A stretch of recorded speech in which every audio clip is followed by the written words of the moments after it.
this is Misti Green, and you're listening to the I Lead Misty Blue podcast, where strategy meets soul and faith finds its voice.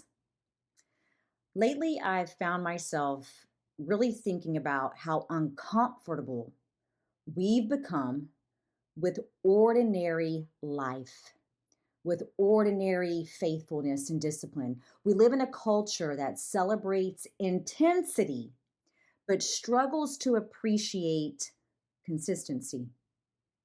And somewhere along the way, we've confused feeling alive with being alive. We've started chasing experiences that create a temporary rush, a high, instead of really intentionally building a meaningful life. And I don't think it's simply about social media or even technology, although those things certainly amplify it. I think it's deeper than that. We've become conditioned to expect constant stimulation.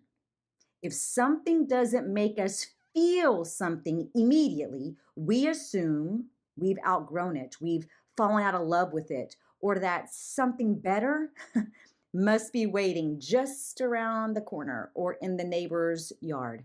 The result is that many people never stay anywhere long enough to discover the beauty that only time and discipline can produce. I have watched people risk everything for a moment. They gamble away their freedom, their marriages, their professions, their reputations even, and sometimes their families, all because they couldn't tolerate the discomfort of denying their flesh, denying themselves. What began as a search for excitement eventually became an escape from steadiness, an escape from stillness. Peace began to feel unfamiliar, and stability began to feel boring. Faithfulness and accountability began to feel restrictive, and the next thrill promised relief, but it never seemed to satisfy for long. And what strikes me is that the consequences rarely begin with one catastrophic decision. More often, they begin with a pattern of choosing immediate gratification over long-term formation. The small compromises become easier, and the voice of conviction, it begins to grow quieter. And eventually, people start believing that their feelings deserve to become their guiding compass. Their wants, their desires are what drive every single action that happens within a day. Yet scripture paints such a different picture of maturity. Jesus never invited us to follow every desire that entered our hearts. No. Instead, he spoke about denying ourselves, taking up our cross daily and following him. And see, that word daily has been lingering with me. There isn't a finish line where we finally graduate from the struggle between flesh and spirit. No, every single day will present another opportunity to decide which one will lead. And Paul understood this when he wrote that he died daily. I've often wondered what that really looked like in ordinary moments, in ordinary decisions. Perhaps it looked like choosing obedience when Paul's emotions wanted something far different. And perhaps it meant surrendering pride, surrendering ambition, comforts, or even the desire to take an easy path. Whatever it looked like, it wasn't a single dramatic moment. It was a lifestyle of continually placing God's will above his own impulses. And see, James writes that a double-minded person is unstable in all their ways.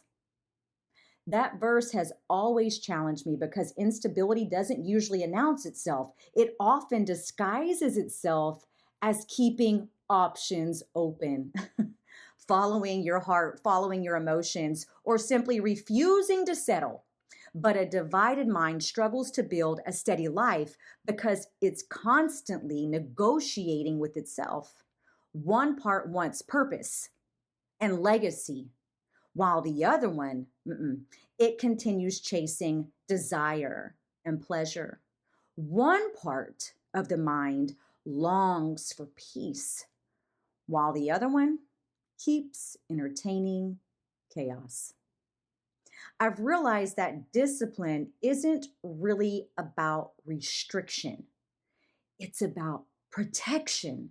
It protects the things we've prayed for from the impulses that threaten to destroy them. It protects marriages when attraction fades into ordinary companionship and partnership. It protects integrity when shortcuts seem easier and more beneficial. And it even protects purpose when distraction feels far more exciting than calling. Discipline quietly guards the life that wisdom is trying to build. And the irony is that many of the things we describe as boring are actually the places where the richest parts of life are formed. Healthy marriages aren't sustained by constant fireworks. Nope. They're sustained by thousands of ordinary moments where two people continue choosing each other daily. And deep friendships are built through consistency, through integrity. And great careers, they're shaped daily through faithfulness and ethical decisions. Even our walk with God grows through those quiet moments of obedience that often go completely unnoticed to everyone except Him. We've become so captivated by fireworks that we've forgotten the beauty of a steady flame. See, fireworks command attention because they explode with brilliance for a few fleeting seconds. A fire, however, is something entirely different. It requires tending. It asks for patience. It even is placed in a confined space for protection. It isn't always spectacular, but it provides warmth, it provides light, and it even offers endurance. One impresses a crowd, boom, boom, boom, boom, boom, the big bang for a moment. The other, the other sustains a home and a life for years. As I've reflected on all of this, I've become more convinced that the greatest battle most of us fight isn't against the world around us, but against the cravings within us. Every day, we're deciding whether our lives will be shaped by discipline or by dopamine, by formation or by feelings. Will our life be shaped by purpose or by impulse? I'm learning that choosing discipline isn't choosing the harder life, it's choosing the deeper one. The world will always offer another shortcut, another distraction, another fleeting thrill, but God continues inviting us into something steadier and far more lasting. If I could leave you with anything, it would be this: love the people who love you, build with the people who are willing to carry bricks with you. Stop chasing the next thrill, the next feeling, and the next proposed promise of happiness. Your future and your peace depend on it.